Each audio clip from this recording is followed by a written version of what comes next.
Recentemente eu joguei um jogo lá no canal de games que me chamou bastante a atenção. Como eu já havia dito em diversos vídeos no canal, tá cada vez mais difícil de achar um jogo que realmente tenha ali um cuidado com o roteiro e não seja só feito somente pra dar um sustinho no player, o jumpscare. O game que vamos falar hoje, por exemplo, não me assustou realmente, mas tem um clima de tensão e um cuidado com a história que, puta que pariu, merece sim um vídeo aqui no canal. Não que isso seja grande coisa também, né?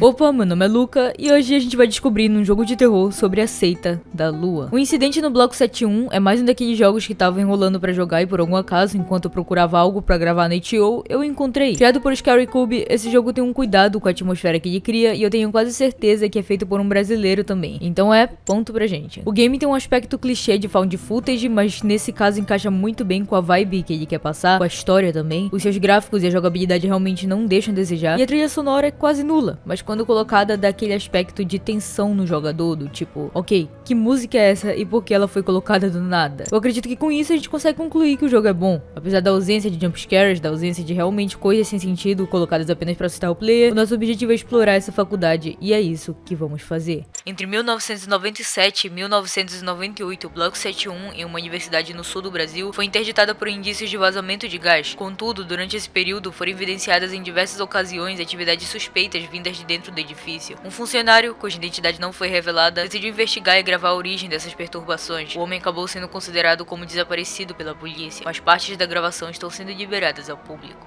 O dia era 8 de agosto de 1998, quase 7h30 da noite, e um funcionário antigo dessa universidade estava se preparando para entrar lá e investigar o que estava acontecendo com esse lugar. A universidade por fora, apesar de algumas luzes ligadas que definitivamente não deveriam estar por conta dela estar abandonada, né, parecia estar pacífica. Então a gente pega a nossa lanterna e finalmente sai do carro. Às 7h36 eu finalmente consegui entrar no bloco pela janela e parei direto no que parecia ser uma sala de informática. Os armários tinham alguns livros acadêmicos, a televisão do local não funcionava mais, muito menos os computadores, claro. Mas fora isso não tinha nada muito interessante nessa sala. No quadro era possível observar ainda algumas matérias escritas, o que me leva a pensar que os alunos acabaram saindo no desespero, deixando todos os pertences e tentando se proteger desse gás que acabou vazando. Mais tarde vamos ver alguns pertences dentro do armário que realmente confirmam a teoria de que os alunos saíram dali às pressas. Finalmente saímos da sala, a porta da frente estava trancada, então decidimos seguir pelo corredor, explorando cada canto da faculdade e vendo cartazes do novo WeDons 97. Oh yeah! Os armários vão ser itens importantes dentro dessa nossa jogatina. Esses três, por exemplo, não guardam nada no momento, mas guardam um Game Boy.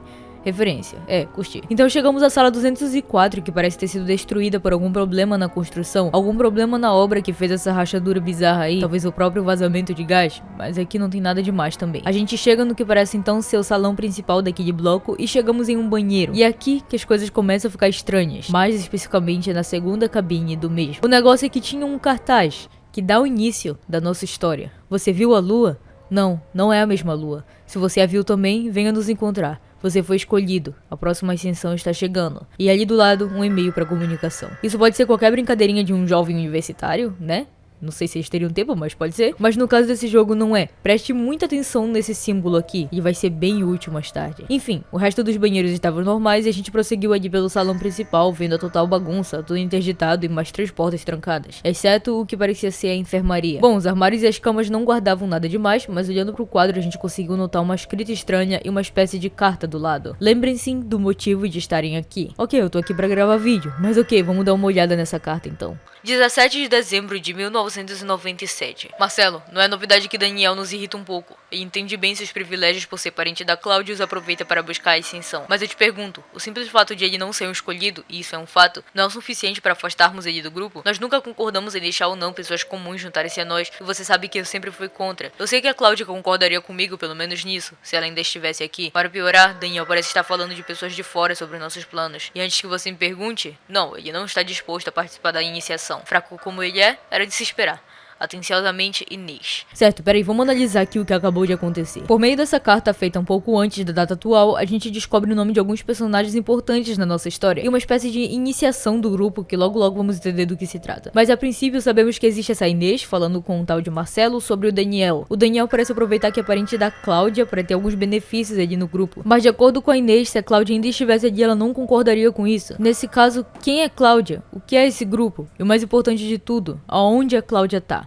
Pois é, temos que continuar. Do lado dessa sala tem mais alguns armários e quando abrimos a porta do primeiro, aparece uma espécie de lista com 5 nomes. O primeiro, o segundo e o quarto riscados, como se tivessem feito algo, e o resto normal. São eles, Francisco Guitti, Lícia Rosa Barros, Rita Silveira Andrade, Sandra Perini e Paulo Esperotto. 5 nomes deixados sem contexto que ainda não apareceram de forma explícita na nossa história. Andando mais um pouco até o fim do corredor, as 2 portas estavam trancadas, então nós tivemos que entrar na última sala restante, a sala 202, que parece ser uma sala de química ali, né? A geladeira continuava funcionando como se tivesse alguém ali e as comidas espalhadas por cima da mesa confirmavam que realmente tinha uma pessoa ali e ela estava se alimentando. Tinha até uma cama no lugar, velho, what the fuck. Mas o que me importa mesmo é um recorte de jornal no quadro falando sobre o bloco 71 dessa faculdade. Sexta-feira, 17 de julho de 1998, bloco 71 interditado por vazamento de gás. Então exatamente um mês depois o nosso personagem havia chegado ali. De repente a câmera corta para 7h57 e nós decidimos continuar explorando o resto da construção. As salas logo no início estavam trancadas e os armários não guardavam nada muito comprometedor, então a gente entra numa sala e as coisas realmente ficam mais bizarras do que já estavam. A sala era toda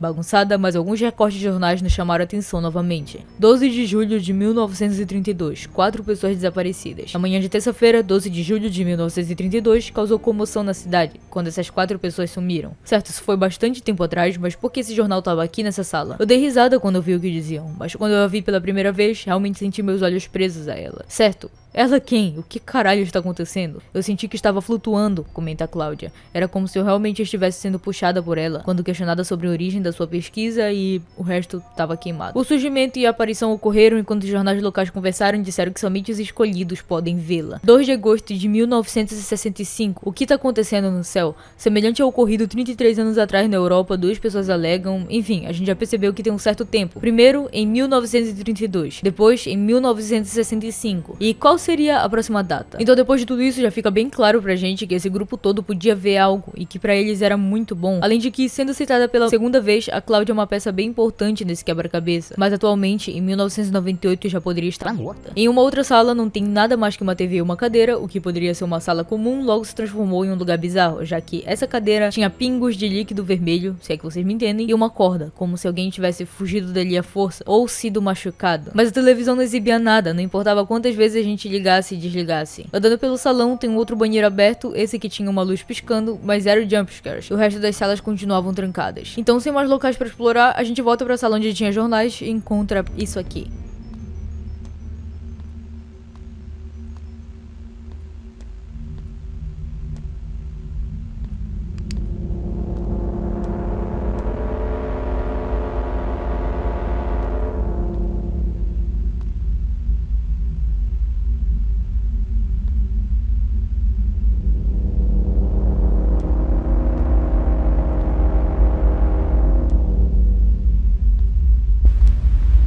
Depois disso, não restam mais dúvidas que tudo aqui se trata de uma seita bizarra com foco na lua. Agora era 8h22 da noite. Havíamos chegado ao outro andar do bloco. Uma parte do corredor estava trancado, o que impedia nossa passagem. Havia um sofá estranho no meio do salão. Os banheiros e a maioria das salas também estavam trancadas, mas um dos armários mostrava algo. Uma foto da nossa, já citada várias vezes, amiga Cláudia, com a data de 1932. Podendo ser a data que ela morreu ou nasceu, mas tendo mais sentido a data que ela nasceu mesmo. Em um dos quadros tinha uma carta datada de 1965, então vamos ler do que se trata. 14 de agosto de 1965. Roberto, eu não consigo me conter de emoção. Você percebe o que acabamos de provar? Eu não sei como pôr isso em palavras, mas eles estavam na minha frente, bem na minha frente, e então sumiram. A outra lua é real. Não tenho sombra de dúvidas agora. E além do resto das pessoas já apresentadas, nós temos o Roberto, que parece ser amigo / namorado da Cláudia, na época que eles ainda estavam descobrindo a seita da outra lua. As 2 salas finais guardavam coisas bem interessantes. A primeira explorada tinha uma carta datada de 2 anos depois. 2 de setembro de 1967. Eu gostaria que as coisas que eu ouvi fossem mentira, mas parecem que não são. Não tenho mais idade pra suportar coisas como essa, Roberto. Eu não deixei-o no controle da congregação pra você tomar atitudes absurdas. Ritual de iniciação,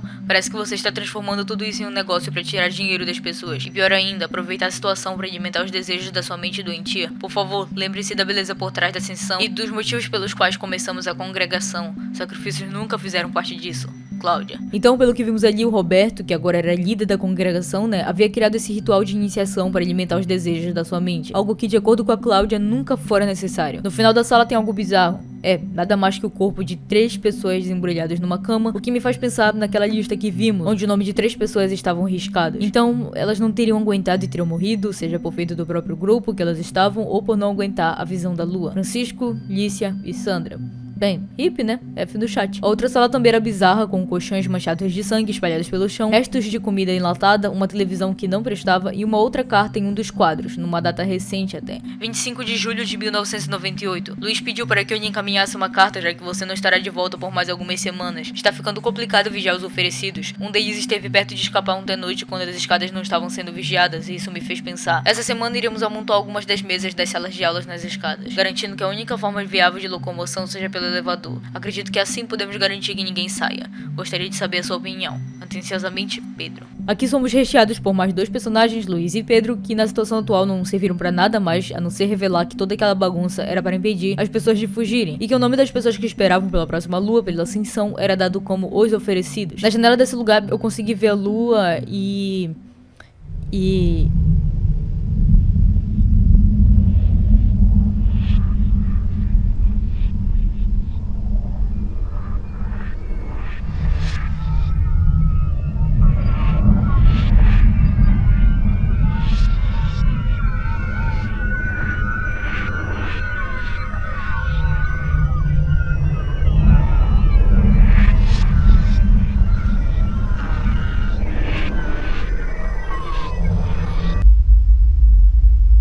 Peraí, deixa eu ver se eu consegui juntar as peças. Somente os escolhidos podem ver a lua. Se eu, um simples funcionário, conseguiu ver, quer dizer que eu sou um escolhido? Lá fora no corredor tinha uma televisão com uma tela azul, mas ao me aproximar dela eu ter que corta para aquela mesma sala onde eu não posso fazer nada, a não ser ouvir batidas fortes na porta e depois perceber que arrombaram o lugar.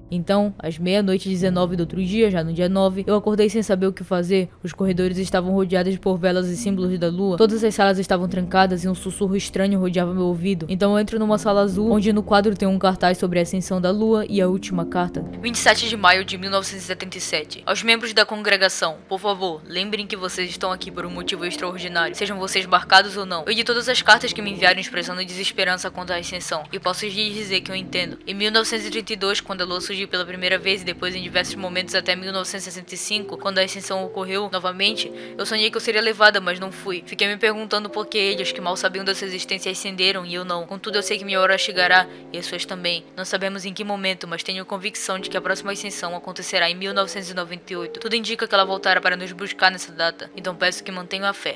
Cláudia. E era exatamente nesse momento, nesse ano, que a ascensão iria ocorrer. Em outra sala, o grupo se preparava para ascender, começaram a voar, e nesse meio tempo eu também estava no meio, afinal, eu era um escolhido, eu consegui ver a lua. Bom, essa foi a nossa explicação, essa foi a nossa teoria. Eu realmente não sei porque eles queriam tanto ser levados pela lua, ou quais eram os benefícios disso, né? Mas eu espero que vocês tenham gostado desse vídeo, que deu bastante trabalho para ser feito. Muito obrigado por ver até aqui, e até mais, homies.